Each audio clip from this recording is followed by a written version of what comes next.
En commençant ma carrière de freelance illustratrice, donc le fait de travailler en tant qu'illustratrice mais depuis chez moi et d'être un peu ma propre boss, t'as tendance parfois un peu à te rabaisser par rapport à tes collègues.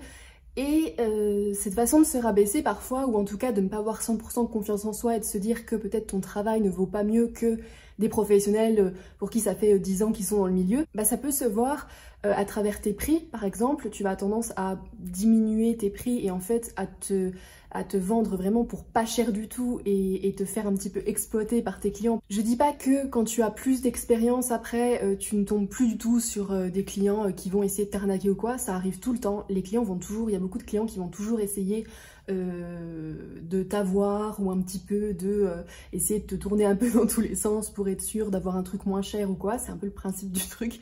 Mais en tout cas, plus tu as de l'expérience, forcément, mieux tu sais réagir par rapport à ça. Cette vidéo est donc là pour vous expliquer et pour vous raconter en fait juste 3 anecdotes différentes de clients que j'ai pu avoir qui ont essayé à un moment ou à un autre soit de m'arnaquer, soit d'essayer un peu de se jouer de moi.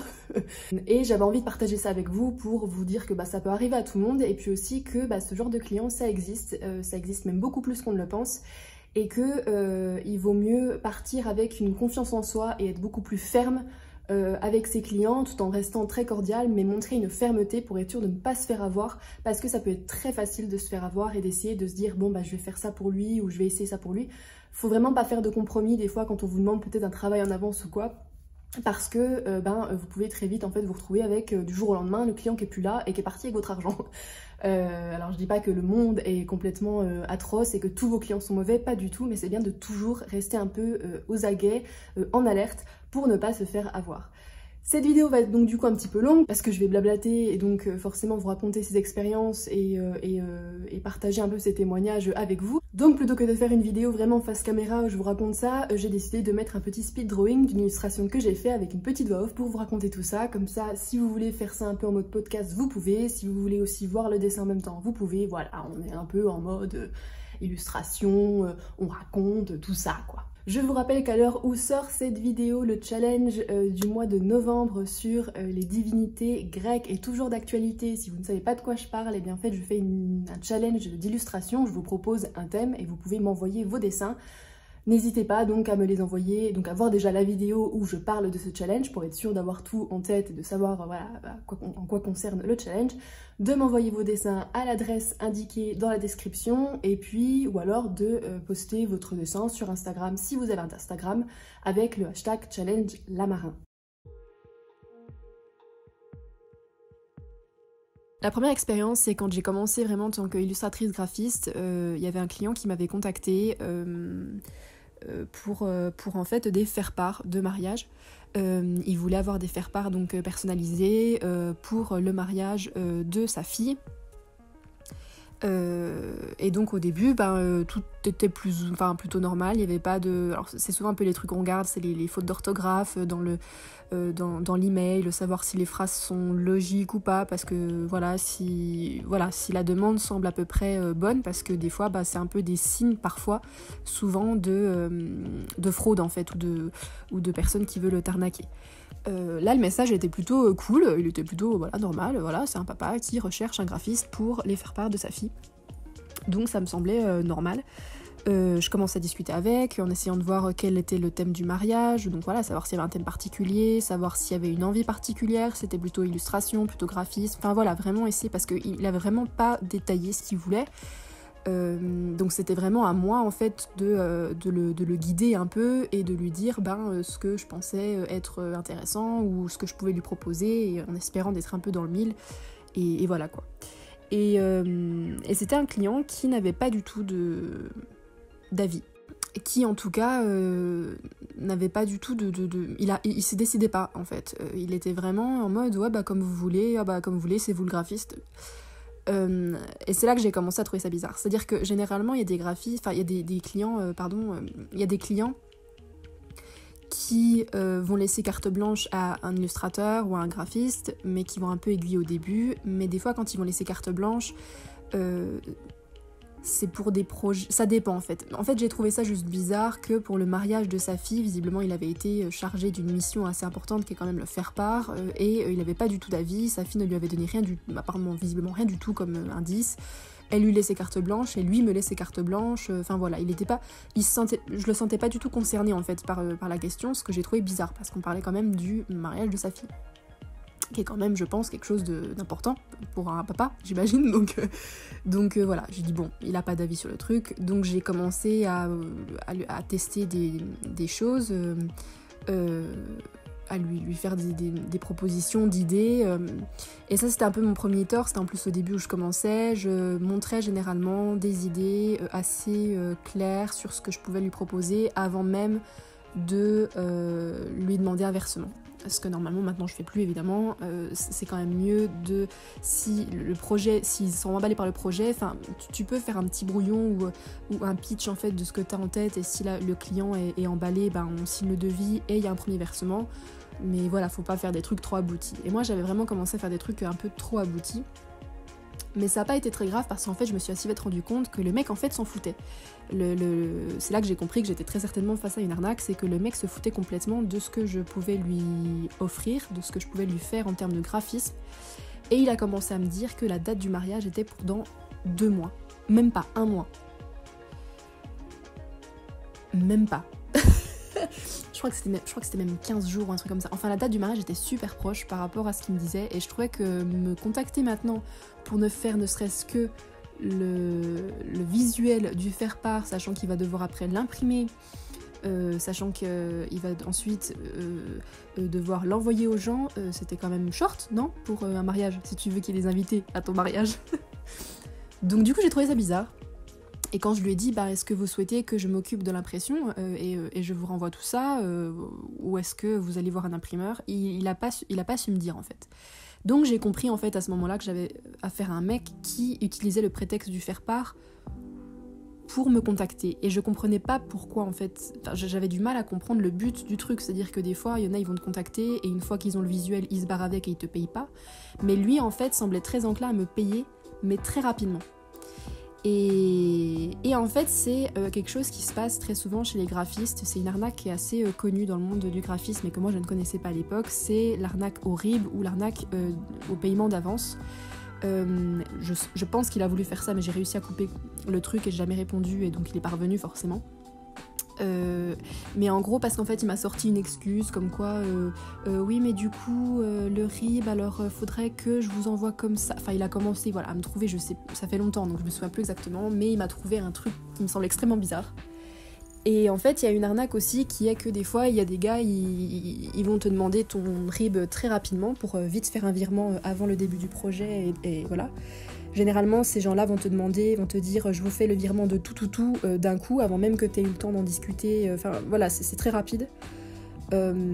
Et ces gars-là, des fois, faut vite stipuler dans ton devis que tu ne rembourses rien, même si ça a été donné tout d'un coup avant. Parce qu'en fait, ces gars-là, des fois, vont dire ah mais du coup, il y a un surplus, est-ce que vous pourriez me renvoyer tant, voilà. Et il y a une arnaque, je sais plus exactement comment ça se passe, mais en gros il y a une arnaque où ils finissent par te ponctionner des centaines et des centaines d'euros que tu n'as pas, voilà, que tu ne voulais pas donner forcément. Donc ce mec-là, je pense qu'il était là pour ça. Et donc j'ai réussi à couper court assez vite au truc quand je me suis rendu compte, voilà, les trucs basiques quoi, le coup du... il s'en foutait visiblement du graphisme alors qu'on parlait quand même du mariage de sa fille. Il savait pas s'il voulait imprimer ou pas, par mois ou par un imprimeur, et en plus le mariage était dans même pas 1 mois, ce qui était pas du tout logique. Donc à partir de là j'ai flairé quand même que ça allait pas du tout, et j'ai jamais répondu, et il m'a jamais évidemment répondu, il y a jamais eu de virement ou quoi que ce soit, et j'ai vite laissé tomber.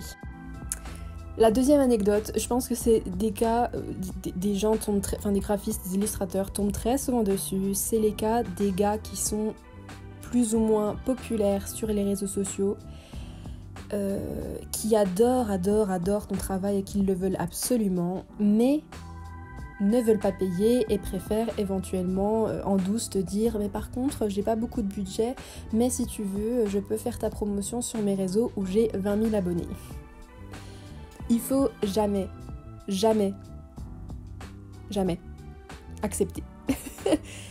Il y a vraiment des cas très particuliers où j'ai déjà mis un prix un peu plus bas que ce que j'aurais fait, qu'un prix que j'aurais donné habituellement selon certaines circonstances, à des gens qui avaient vraiment énormément d'impact en fait, et que je connaissais cet impact, voilà, que j'avais mesuré l'impact.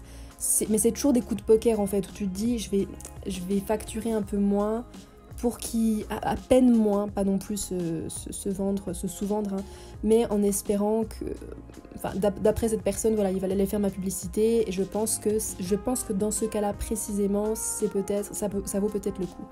Mais c'est vraiment des cas très très particuliers, c'est vraiment avec peut-être des gens que vous connaissez de base, voilà. Mais quand c'est un mec qui vient de nulle part, que tu connais ni Dev ni d'Adam, qui a 20 000 abonnés et qui te dit voilà, par contre j'ai pas beaucoup de budget mais je peux faire ta promotion, honnêtement, non, on n'accepte pas, on est intransigeant là-dessus. D'ailleurs, ce client-là, ce mec-là qui au début me dit ça, je lui explique que pas du tout en fait, c'est pas possible, que je suis très touchée, qu'il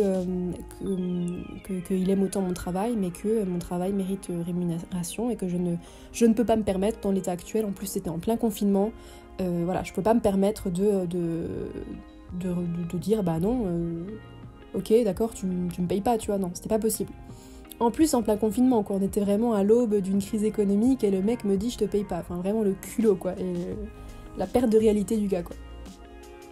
Et du coup, en plus, en insistant et en disant écoute, je suis contente que t'aies mon travail, mais par contre, ce sera pas possible si je suis pas payée. La personne a été plutôt compréhensive, entre guillemets, et m'a dit je comprends, ok, bon ce serait combien. Donc en fait, il a vraiment voulu tester, voir si j'allais lui demander de payer ou pas, quoi, voir si c'était possible quand même de gratter. Ça sera avec n'importe quelle personne. Généralement, tout client voudra forcément que son produit soit moins cher, voudra forcément payer le moins possible. Donc il va tout faire pour pouvoir, voilà, c'est du marchandage, enfin voilà, c'est le business en fait, il y a un moment donné où forcément il voudrait quelque chose, voilà. N'importe qui, il faut pas se dire que parce qu'une personne a l'air honnête ou quoi, elle essaiera pas de baisser les prix, elle essaiera pas de faire en sorte qu'elle payera moins, c'est logique en fait, toute personne voudra le moins payer possible. Donc lui c'était ça en fait, il avait vraiment testé comme ça n'a pas marché, donc j'ai facturé, il a accepté la facture, on a travaillé ensemble pendant une petite semaine, voilà, c'était vraiment un projet assez court, et c'est passé. Et en fait, l'argument que j'avais trouvé avec cette personne, c'était qui était logique, c'est que j'avais expliqué que même s'il me faisait la pub, moi ça marche très rarement en fait ça, c'est-à-dire que par expérience, je sais que dire je te ferai la pub et tout, tu verras, je te ramènerai des clients, non en fait, ça marche très rarement ça, voilà. Donc j'ai dit que pour moi ça valait pas le coup, que non seulement si je lui faisais un prix vraiment dérisoire, voilà, un prix dérisoire, et puis ou alors que je le faisais pas payer et que je comptais sur sa notoriété, généralement ça attirait pas de clients, c'était très rare, donc j'étais doublement perdante en fait. Et cette personne m'a fait connaître en fait un autre client pour un projet assez conséquent. La personne en fait est venue me voir et m'a dit voilà, c'est cette personne qui m'a contactée, donc le premier client. Elle m'a dit que tu cherchais des clients, donc moi j'ai besoin d'un logo, est-ce que c'est possible et tout. Alors j'étais contente que quelqu'un me contacte pour un logo, mais c'est vrai qu'en fait, et j'ai eu un autre mec après qui m'a contacté et tout, qui était envoyé par ce premier client en fait. Et j'ai vite compris qu'en fait, ce mec essayait de me ramener le plus de clients possible pour me dire, tu vois, je peux te ramener des clients, donc est-ce que tu peux me faire plein de trucs maintenant gratuits ? En soi, c'était particulier parce que je lui avais rien demandé. Je lui avais pas demandé de me ramener des clients, c'est pas ce que j'avais dit, j'avais juste dit que pour moi, voilà, je ne voulais pas faire un truc gratuit, voilà. Et lui s'est mis en tête de lui-même de devenir un peu mon manager, quoi. Et il m'a ramené des clients sans que je lui demande rien. C'est sympa, mais c'est évidemment, y a une intention derrière, parce que forcément, il voulait qu'en échange, vu qu'il m'a ramené des clients, je fasse un travail pour lui gratuit.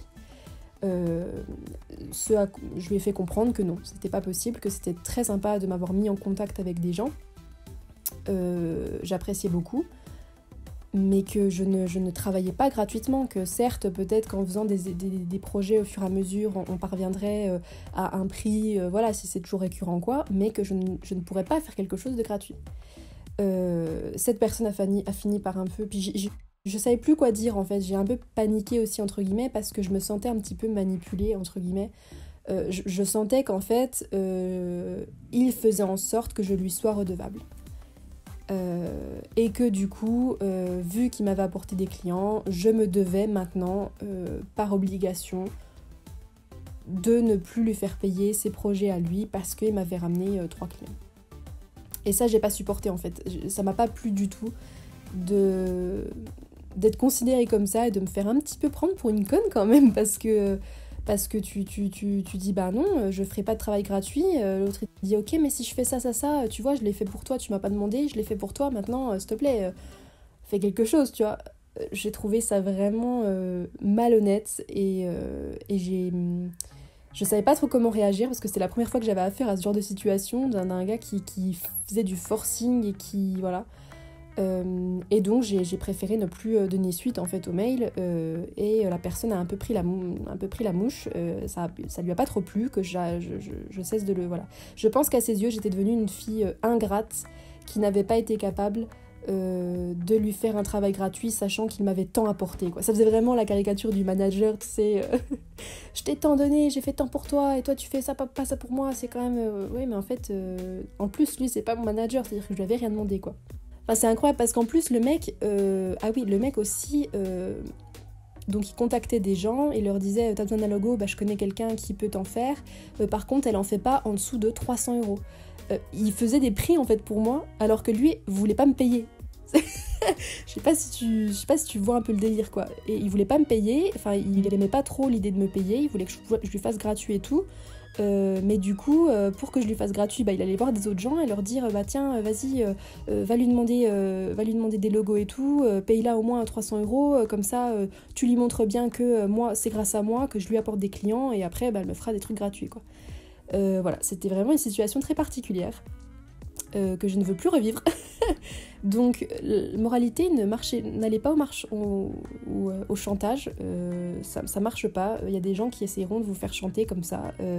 Vous ne devez rien à ces personnes. Il n'y a pas eu de contrat, il n'y a rien. Vous n'avez rien demandé, moi je lui avais rien demandé.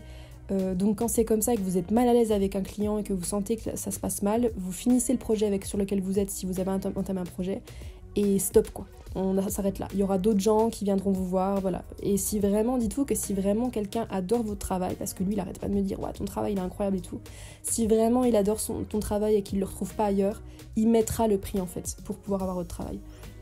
C'est pas à vous en fait de vous mettre à genoux ou de baisser votre prix ou de lui donner gratuit sous prétexte qu'il sera capable de vous donner plein de clients ou de vous mettre vraiment de vous rendre super populaire quoi. C'est pas possible. Donc voilà, faut pas céder à ce genre de choses vraiment quoi. Et c'est fou quoi, c'est fou d'avoir eu affaire à un type comme ça qui était sympa dans ses messages ou quoi, mais j'ai vraiment senti qu'il voulait avoir une emprise entre guillemets, que ça m'a pas du tout plu.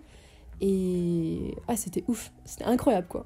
En plein confinement en plus, tu sais, où tout le monde galère un peu et lui il se permet ça, enfin j'étais en mode ah ouais, ok quoi. Troisième et dernière anecdote qui ressemble un petit peu à la précédente dans le sens où c'est quelqu'un en fait qui m'a contacté et qui était plus ou moins connu, enfin voilà, cette personne était dans un domaine de grand public entre guillemets, bref, un peu du spectacle et donc elle avait un peu un public et voilà quoi. Cette personne me contacte pour... alors c'est même pas cette personne qui m'a contactée, c'est une autre personne, enfin bref c'était un peu bizarre aussi. En me disant bah voilà j'ai quelqu'un qui m'a dit que vous faisiez des illustrations, bref et j'aurais besoin un peu d'un style comme vous avez.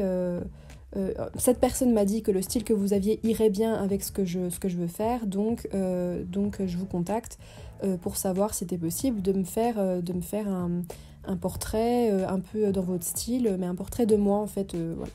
Donc bah évidemment je dis à cette personne pas de problème, super, je serais ravie. Je sors le devis, je lui explique voilà combien ce serait, cette personne m'appelle au téléphone, on a une discussion, on en parle. Dès la première, bon, ça arrive souvent, mais dès le premier coup de téléphone, je sens, mais ça arrive très souvent, je sens que la personne me prend un peu de haut. En me faisant comprendre que cette personne est quand même commence à avoir une petite communauté, que cette personne est plutôt bien reconnue dans le milieu dans lequel elle est, que grâce à elle, si on collabore ensemble, bien évidemment pour lui c'est tout à fait normal de me payer, voilà, heureusement, et que si nous collaborons encore ensemble plus tard, cette personne aura moyen de vraiment me faire connaître dans les plus hauts lieux et de me donner vraiment des chances incroyables, quoi.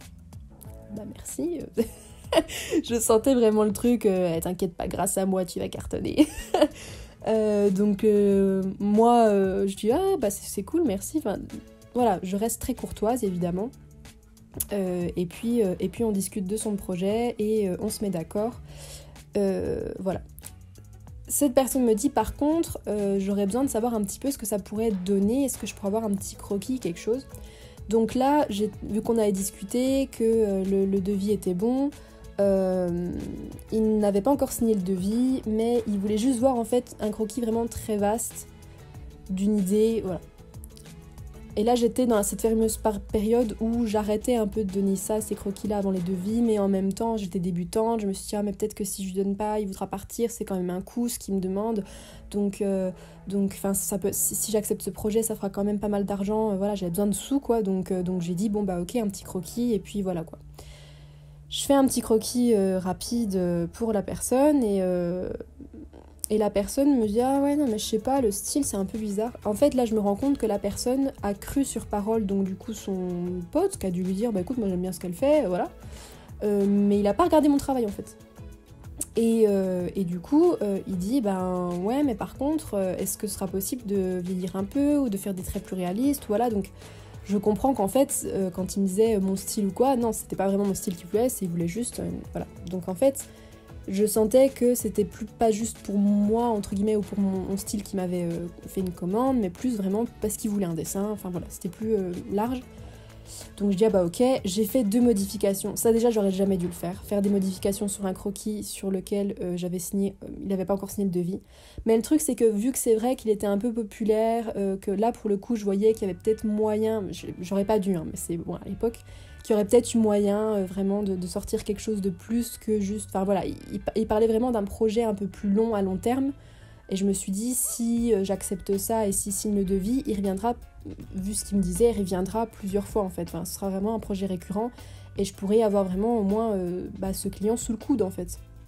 Pour être sûr qu'à peu près tous les mois, je pourrais avoir un peu d'argent qui rentrera quoi. Donc du coup, j'ai fait 1 ou 2 modifs très rapides, j'essaie de pas trop perdre de temps dessus, je lui ai renvoyé.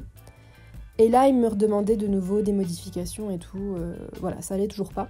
Donc, au bout d'un moment, je lui ai envoyé un message, j'ai dit, y a pas de problème, par contre, comme je l'ai écrit dans le devis, ce serait bien déjà de me renvoyer le devis signé pour qu'on soit sûr qu'on soit sur la même longueur d'onde, et après, je réattaque les modifications sans problème, quoi, mais je peux pas faire ça comme ça alors que le devis n'est pas signé, et en plus, j'aimerais bien un acompte, en fait, un acompte de 40%, qui scelle vraiment l'accord quoi. Parce que normalement c'est comme ça qu'il faut procéder en fait, tu fais signer le devis, il y a un acompte et une fois que tu reçois l'argent tu commences à travailler pour le projet quoi.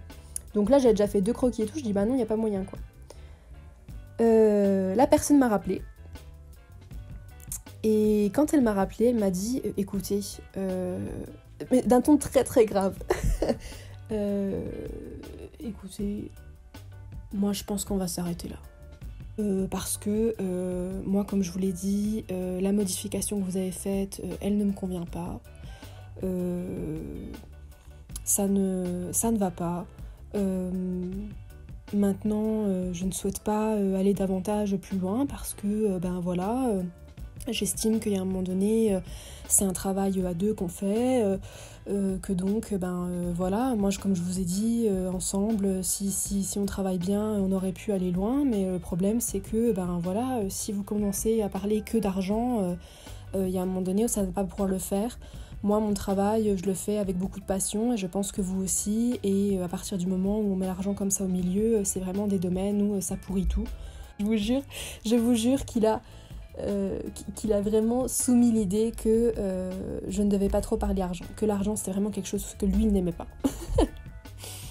Et donc c'était vraiment en mode non c'est pas possible, je suis désolée, il y a un moment donné, il faut savoir ce que vous voulez, vous aimez ce que vous faites, moi je veux bien parler d'argent mais pas tout le temps de ça. Alors qu'en fait ce que je demandais en plus à la base, j'étais pas trop, voilà, j'étais même plutôt indulgente et à la base je donnais j'avais pas trop demandé de thunes, quoi. Et c'est vraiment à ce moment-là, j'ai dit non mais par contre, là, on est en train de vraiment bosser dessus, j'ai fait plusieurs modifications. C'est normal de pas réussir du premier coup, on revoit ensemble, on retravaille, j'essaie d'aller au mieux. Il y a eu qu'une seule modif, quoi. Je peux pas le réussir d'un coup dès la première modif. J'aurais aimé, mais visiblement, voilà, ça ne vous convient pas. Mais il n'y a pas de problème, on revoit ensemble et jusqu'à ce que vous soyez satisfait, tu vois. Mais il y a un moment donné où j'aimerais bien être payée pour ces heures que je passe sur ce dessin, en fait. Donc il a coupé court, il a juste dit on annule, on arrête tout. Ce à quoi je lui ai fait comprendre, il n'y a pas de souci, on arrête, mais par contre je veux quand même mon acompte parce que je vous ai fait quand même des illustrations au début. Et il a jamais voulu me payer à partir de là. Il a considéré limite de ce qu'il me disait que je sais pas, j'ai senti en fait comme si je me faisais un peu prendre pour une conne ou une malhonnête en fait. Il me faisait passer un peu pour ce que j'étais pas parce que j'ai osé parler de l'argent au milieu. C'était quelqu'un qui voulait pas parler d'argent. Alors il était prêt à me dire que grâce à lui j'allais vraiment accéder à la notoriété, tout ça, que lui ça ne lui posait absolument aucun problème de me payer, mais par contre fallait pas non plus trop parler d'argent. Enfin voilà, c'était le mec qui voulait absolument se faire mousser visiblement, mais que quand on parlait des choses un peu sérieuses, il se défiait assez vite. J'ai jamais été payée pour ce que j'avais fait. J'ai pas insisté.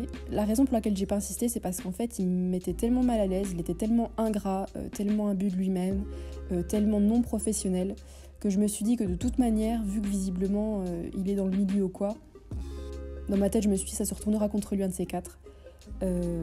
Tant pis pour lui. De toute façon, j'avais pas demandé non plus un truc. Enfin, le prix que j'avais demandé, franchement, je me rends compte maintenant que c'était vraiment dérisoire. Donc j'ai laissé tomber, j'ai dit bon allez c'est pas grave, on va laisser tomber parce que j'avais juste l'impression de parler à un idiot, quoi, enfin à quelqu'un qui était vraiment irrespectueux. Donc ça valait plus la peine en fait d'engendrer, enfin d'avoir un discours avec lui, d'avoir un dialogue, parce qu'en fait à partir du moment où on va dans les choses sérieuses et professionnelles, le mec se défilait et me faisait culpabiliser, me faisait comprendre que c'était moi la méchante qui était pas capable de savoir ce qu'il voulait. Donc voilà quoi, c'était... Je vous cache pas qu'en même temps, quand le projet s'est arrêté, j'étais un peu soulagée, j'ai un peu soufflé parce que je sentais vraiment la pression de ce type qui essayait d'être un peu au chantage, qui essayait de me faire miroiter, bon ça marchait pas, mais qui essayait de me dire ouais tu verras avec moi, voilà. Vraiment vraiment le goujat quoi, vraiment l'archétype du goujat.